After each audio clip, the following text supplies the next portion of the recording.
Welcome to Faith Jam, nurturing, learning, and hearing. Morning, good afternoon, wherever you might be. But I want to welcome you to another episode of Your Faith Journeys.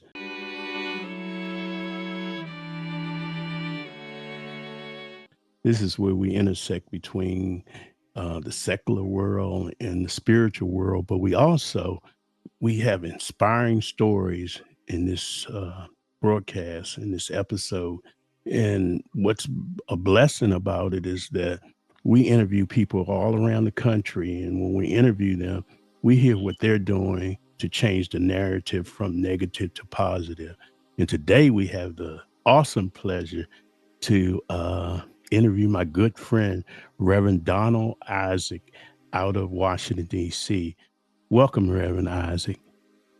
Good morning. Oh, thank you for the invitation, Brother Curtis.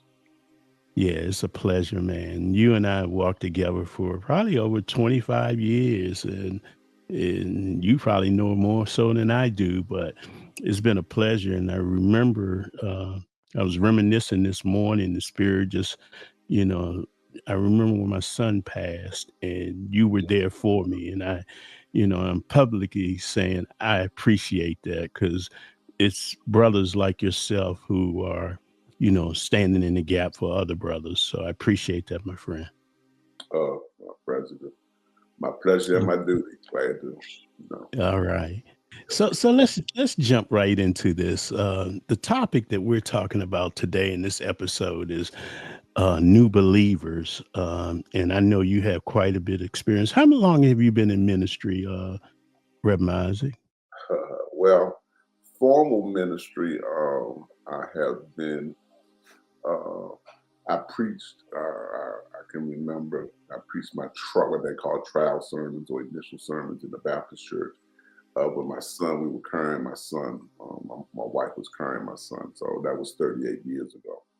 Wow, But wow, wow. before that, I was still involved with the youth work in the church and used to do vacation Bible schools and do various outreach efforts in the community. So for a good portion of my adult life, most of my adult life, I'm in some form of ministry. Well, glory to God, man, that you've been on this field for a long time, and we're just very thankful. And then I know that I met you when you were starting an organization in Washington D.C. And tell us a little bit about that organization that you started in Washington D.C. and what year it was and what was the mission. Yeah. So in uh, 2000, I left government for full-time ministry I wanted to do full-time ministry, as I was saying before, I got too old. And God had arranged it in such a way that I hooked up with Anthony Motley and other preachers who were addressing the youth violence issue. And they needed a person to serve as the executive director for a new initiative that I renamed to this very long name, East of the River. So we would deal with communities east of the river in the District of Columbia, clergy, police, community in partnership. So that very long name, and as you indicated correctly, that's the first time I met you. I was building that organization from a sheet of paper to now 25 years later. We're celebrating my 25th year. And it focuses on youth and youth violence related issues. Yeah. And the beautiful thing about that, you had I'm not even going to call it a partnership.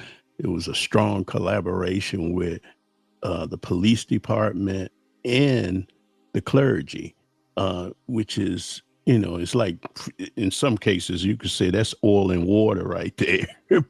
but it was a good collaboration where you guys came together and you made a, uh, a huge difference in Washington D.C. And I want to thank God for giving you that vision and that the tenacity and the resilience to do what you did and still doing it over 25 years. That's a blessing, man. That's truly a And let blessing. me just say, since you bring that up, because as you indicated, it was like oil and water coming together. But I felt that first, the police department in Washington, D.C. should not be kind of lumped in with police departments around the country. I mean, the historical role of law enforcement is the same as we know as it relates to our community. But in DC in particular, one, the majority of the police officers came from DC. Two, the majority of the police officers were African Americans. And three, they came from the communities in which that were impacted that we really worked in. And four, many of them were people of faith.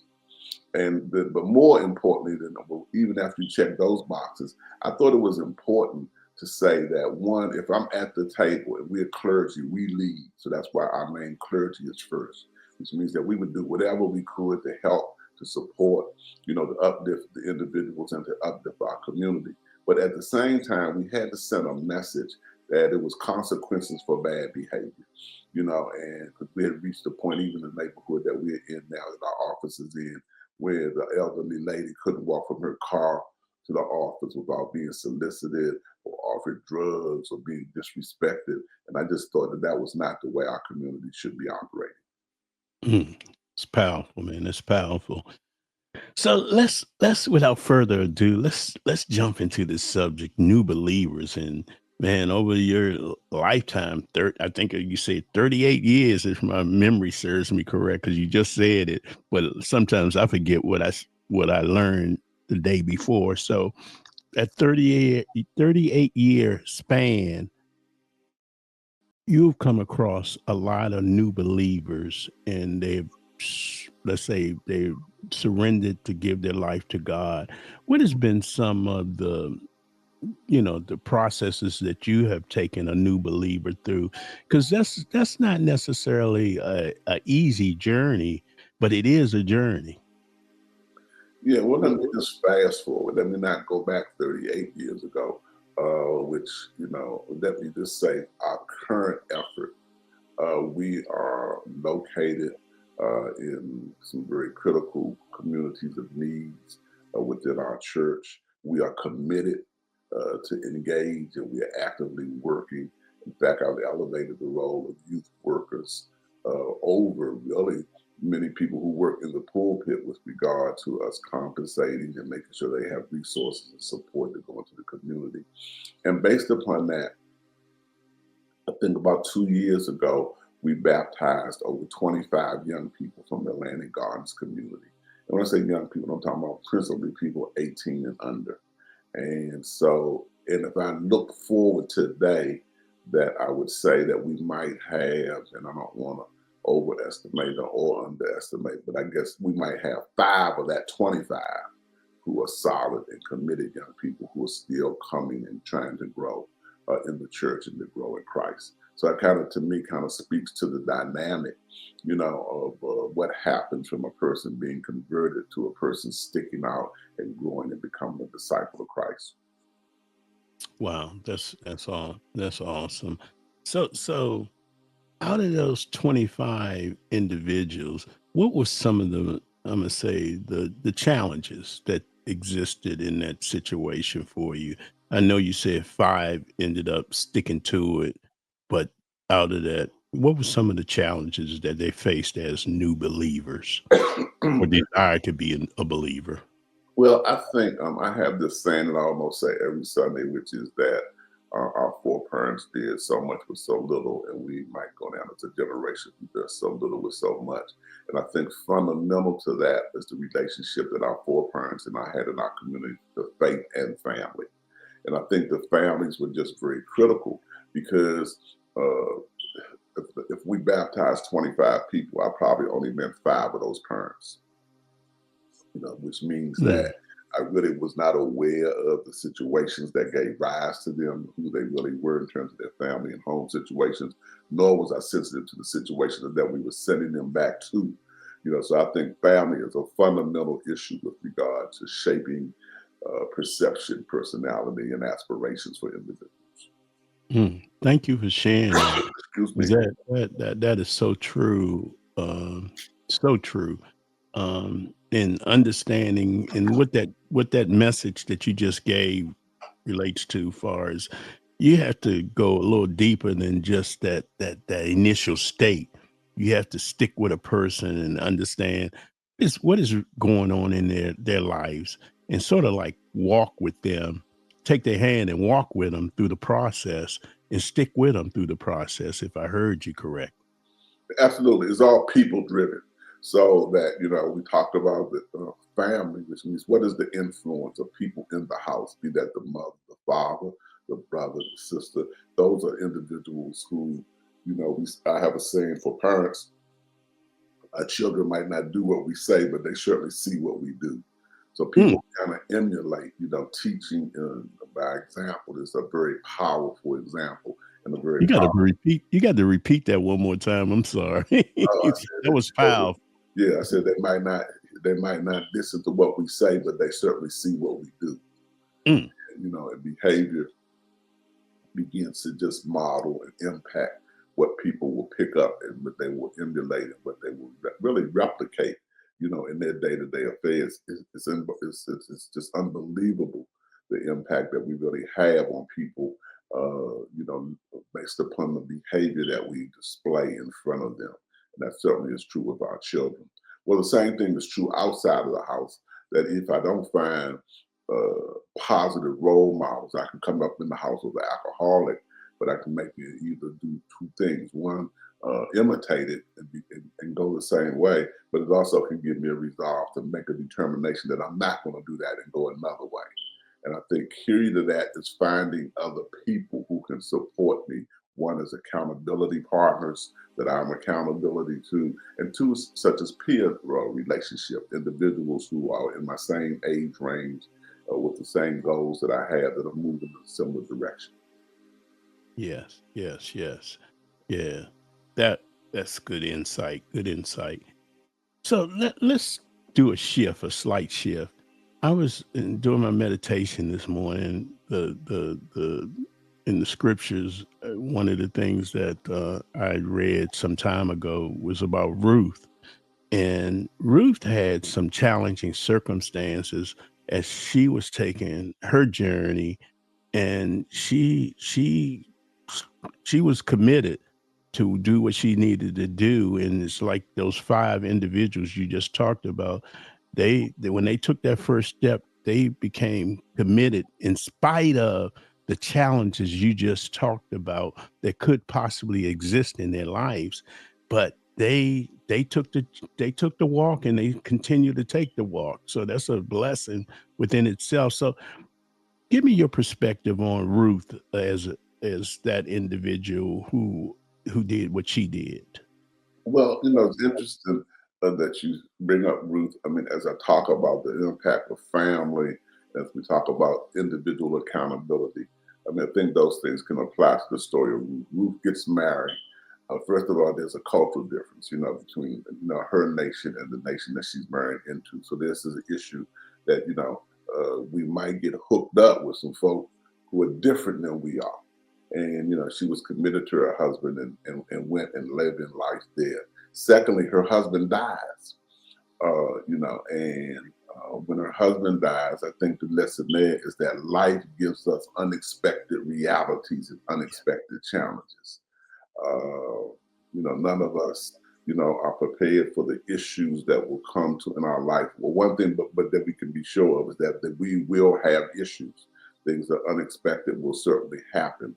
And so when she lost her husband, there was also another time of challenge within her life. First with him, then now challenge without him. Then we find an interesting relationship between her and what would be her mother-in-law. Again, not allowing what we can perceive to be a difference. She honored that relationship, on looking at the importance of family. Because if I remember the story correctly, Naomi, her mother told her, okay, my husband is, your husband is dead. Our relationship is over. You can go ahead and go on out. You're a young lady. You can go ahead and find yourself a new husband, start yourself a new life. And Naomi gives this statement, which is often quoted over in the first chapter, that no, my people will be your people, and my God will be your God will be my God. Which means she made a commitment to the individual. Man, she made a commitment to the individual. And then I was going to leave it off, but then let me go on. And based upon her making those individual commitments, regardless of circumstances, she could have crumbled at the death of her husband. She could have crumbled, with the challenges of being in a new community. She could have said, "I'm gonna look out for myself." My mother, my mother got to go on and on. But no, she did. She made the right decisions as an individual, and then eventually there's another character, as I remember the story. Thank you for Jock. I was wondering what I could recall about the story.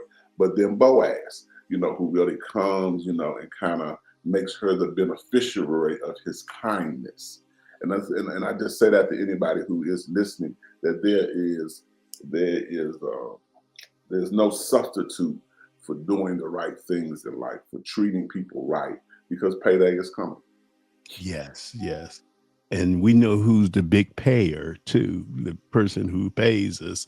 Isn't that the truth? Because as I recall, God blessed her life, even in those circumstances, tremendously. Yeah. So Rev Isaac, I just want to thank you for agreeing to appear on our broadcast today. And I want to also remind people that we have a free website for individuals who want to have a closer relationship with Christ, and it's yourfaithjourneys.com. Again, that's yourfaithjourneys.com. And as always, we wish you the best, and God bless you, and we'll see you next time. Thank you, my brother Curtis. Thank you for the opportunity. And I did check out the website. Very interesting stories there. And I encourage everyone to go back and support that. Thank you, Rev Isaac. Okay, God bless you. Have a great day. We'd like to express our gratitude to our sponsors and donors for supporting the Faith Journey podcast. Thank you for tuning in. May you be blessed and continue to smile. Until we meet again.